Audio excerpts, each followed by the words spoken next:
ಆ ಷಡ್ಯಂತ್ರ ಏನು ಅನ್ನೋದನ್ನ ಅವ್ರು ಬಹಿರಂಗಪಡಿಸಬೇಕು. ಸತ್ಯ ಹೇಳೋದಕ್ಕೆ ಹೆದರಿಕೆನಾ ಮಾನ್ಯ ಉಪಮುಖ್ಯಮಂತ್ರಿಗಳೇ?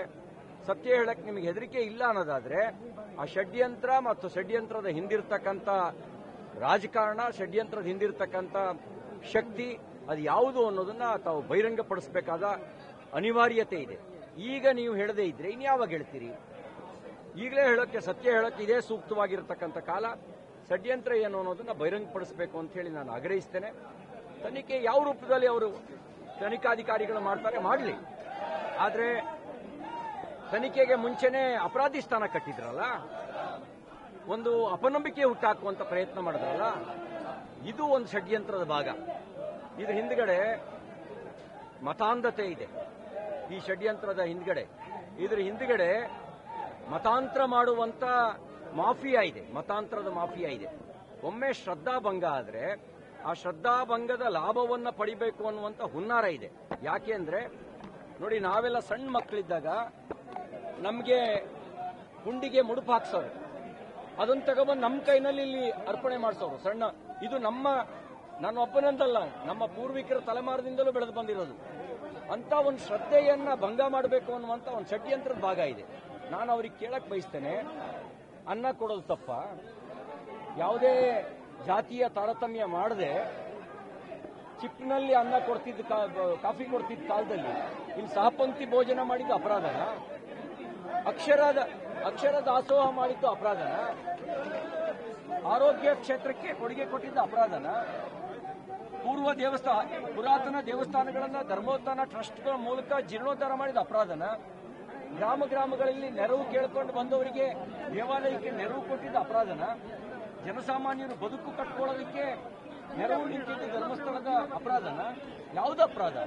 ನಾವು ಹೇಳ್ತಾ ಇದೀವಿ, ನೀವು ಯಾವ ವಿಷಯವನ್ನು ಮುಂದಿಟ್ಕೊಂಡು ಹೋಗ್ತಾ ಇದ್ದೀರೋ ನೀವು ಅದಕ್ಕೆ ನ್ಯಾಯ ಕೊಡಿಸಬೇಕು ಅಂತ ಹೋರಾಟ ಮಾಡೋ ನೆಪದಲ್ಲಿ ಧರ್ಮಸ್ಥಳವನ್ನ ಟಾರ್ಗೆಟ್ ಮಾಡಿದ್ದು, ಧರ್ಮಾಧಿಕಾರಿಗಳು ಮತ್ತು ಅವರ ಕುಟುಂಬವನ್ನ ಟಾರ್ಗೆಟ್ ಮಾಡಿದ್ದು, ಇದು ಅಪರಾಧ, ಇದು ಷಡ್ಯಂತ್ರ.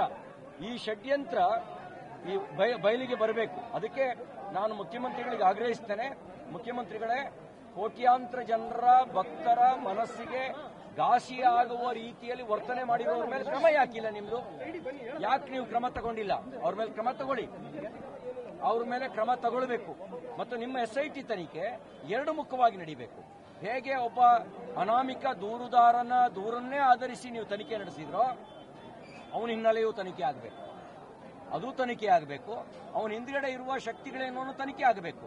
ಈಗ ಇಷ್ಟೆಲ್ಲ ಧರ್ಮಸ್ಥಳದಲ್ಲಿ ನೀವು ಅವನು ಹೇಳಿದ ಕಡೆಲ್ಲ ಗುಂಡಿ ತೋಡಿರಲ್ಲ, 18 ಅಡಿ 20 ಅಡಿ ಎಲ್ಲ ತೋಡಿದ್ರಲ್ಲ, ಏನ್ ಸಿಕ್ತು ನಿಮ್ಗೆ?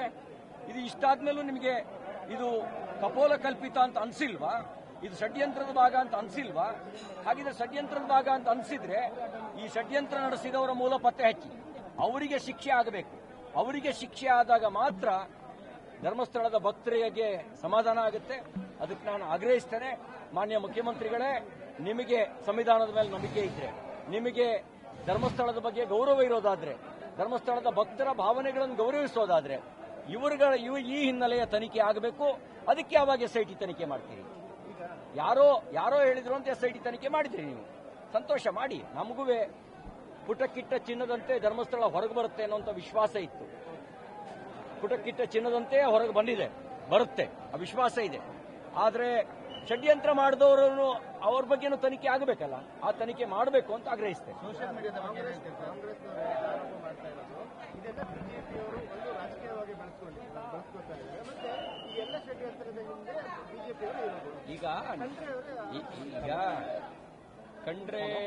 ಖಂಡ್ರೆ ಅವರು ಈ ಪಾಪದ ಸುಳಿಗೆ ತಾವು ಸಿಗಾಕೊಳ್ತಾ ಇದ್ದಾರೆ. ಯಾರೋ ಪಾಪದ ಸುಳಿಗೆ ನೀವು ಮಾತಾಡಿ ಸಿಗಾಕೋತಾ ಇದ್ದೀರಿ. ಖಂಡ್ರೆ ಅವರೇ, ನಿಮ್ಮ ತಂದೆನೂ ಇದನ್ನು ಒಪ್ಪಲ್ಲ, ನಿಮ್ಮ ತಂದೆಯೂ ನಿಮ್ಮ ಒಪ್ಪಲ್ಲ. ಶರಣ ಸಂಸ್ಕೃತಿಯಂತೂ ಇದನ್ನು ಒಪ್ಕೊಳ್ಳೋದೇ ಇಲ್ಲ. ಶರಣ ಸಂಸ್ಕೃತಿ ಈ ತರದ ನಿಮ್ಮ ಸುಳ್ಳನ್ನ ಒಪ್ಕೊಳ್ಳೋದೇ ಇಲ್ಲ. ಸೋಷಿಯಲ್ ಮೀಡಿಯಾ ಏನ್ ಷಡ್ಯಂತ್ರ ಮಾಡಿದ್ರು, ಅವರಿಗೆ ಎಲ್ಲಿಂದ ಹಣ ಬಂದಿದೆ, ಇದ್ರ ಹಿಂದ್ಗಡೆ ಯಾರಿದ್ದಾರೆ, ಇದು ಕೂಡ ತನಿಖೆಯ ಭಾಗ ಆಗಬೇಕು. ತನಿಖೆ ಈಗ ಅವ್ರು ಹೇಳಿದ್ದಕ್ಕೆ ಈ ಕಂಡಲ್ಲೆಲ್ಲ ಆಗಿದ್ರಲ್ಲ, 17-18 ಕಡೆ ಆಗಿದ್ರಲ್ಲ, ಇನ್ನು 20 ಕಡೆ ಆಗಿರಿ, ನಮಗೇನು ದುಃಖ.